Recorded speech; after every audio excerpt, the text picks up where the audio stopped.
అనకాపల్లి జిల్లా కొరుప్రోలులో రైతులను Coromandel company city vermi compost పేరిట భారీ మోసం చేసిన ఘటన వెలుగులోకి వచ్చింది. కోరమండల్ కంపెనీ ఉద్యోగి సతీష్, డీలర్ అప్పల్ రాజులు మోసం చేశారంటూ రైతులు ఆవేదన వ్యక్తం చేశారు. కొబ్బరి తోటలో సిటీ వర్మీ కంపోస్ట్ వేస్తే కొబ్బరికాయలు వస్తాయని చెప్పడంతో 100 బస్తాలు లోడ్ తీసుకున్నామని తెలిపారు. రైతులకు మేలు చేయాల్సిన వారు ఆటలాడుతున్నారని రైతు జగదీష్ ఆవేదన వ్యక్తం చేశారు. ఈ విషయాన్ని డీలర్ ఎంప్లాయీస్ను అడిగితే వర్మీ కంపోస్ట్ అలానే ఉంటుందని, ఎక్కడైనా ఫిర్యాదు చేసినా ఎవరు పట్టించుకోరని చెప్పారన్నారు. ఈ అంశంపై వ్యవసాయ శాఖ అధికారుల దృష్టికి తీసుకెళ్తే సిటీ వర్మీ కంపోస్ట్ అలానే ఉంటుందని వాళ్ళకి వత్తాసు పలికారన్నారు. అంటే అగ్రికల్చర్ తీసి కడిగానండి, కడితే రాళ్ళు వచ్చాయి కదా అని వీడియో ఫోటో మన అగ్రికల్చర్ ఆఫీసర్ గారికి పెట్టానండి.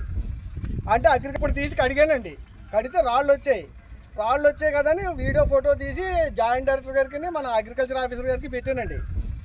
అంటే అగ్రికల్చర్ మేము గత 7-8 సంవత్సరాలు బట్టి గ్రోమోర్ ప్రోడక్ట్ బలంగా కొంటూ ఉంటాము. దాన్ని ఏమో కోరమండల్ కంపెనీ నుంచి సతీష్ గారని ఆయన తీసుకొచ్చి అమ్ముతూ ఉంటారు. ఇది వర్మీ కంపోస్ట్ అని, ఆర్గానిక్ అని తీసుకొచ్చి అన్నీ అమ్ముతాడండి. అయితే ఆయన నమ్మకం మీద మా శ్రీపతిరాజు గారు, కొరపాటి గోపాలం గారు, బిక్కిన శ్రీని గారు, కోర సతీష్ గారు, కోర సూర్య గారు, పెద్ద రైతులందరికీ కూడా అమ్ముతాడండి. ఆయన పెద్ద రైతులందరూ లారీలతో దించుకుంటూ ఉంటుంటారు. కానీ నేను అనుకోకుండా ఇక్కడ ఉన్నాను, లారీతో దించుతుంటే 2 బస్తాలు ఇమ్మని అడిగితే అవ్వడానికి ఇవ్వదండి, ఇది అంతా ఆర్డర్ అయిపోయింది అన్నారు. రిక్వెస్ట్ చేస్తే 2 బస్తాలు ఇచ్చారండి. ఇస్తే దాంట్లో కొద్దిగా ఇదేంటి ఇలా ఉందని చెప్పి కడిగితే దాని మీద ఏంటంటే ఇసుక, రాయి, మట్టి.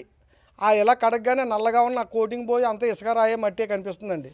ఇలా ఉంది ఏంటని చెప్పి అది వీడియో తీసి మాకు ఎవరైతే అమ్మారో ఆ సతీష్ గారికి, ఆ జాయింట్ డైరెక్టర్ గారికి, అలాగే ఏవో మేడం గారికి, వీళ్ళందరికీ కూడా కడిగిన వీడియోని పెట్టానండి. ఏవో మేడం గారిని ఏంటండి మేడం గారు ఇలా ఉంది అని అడిగితే మేడం గారు ఏమన్నారంటే దాని పేరే సిటీ కంపోస్ట్ అండి, సిటీలో ఉన్న వ్యర్థం అంతా తీసుకొచ్చి మీకు అమ్ముతారండి, అది అలాగే ఉంటుందండి, దాని పేరే సిటీ కంపోస్ట్ అండి అని చెప్పి ఆవిడ ఉన్నారండి మేడం గారు.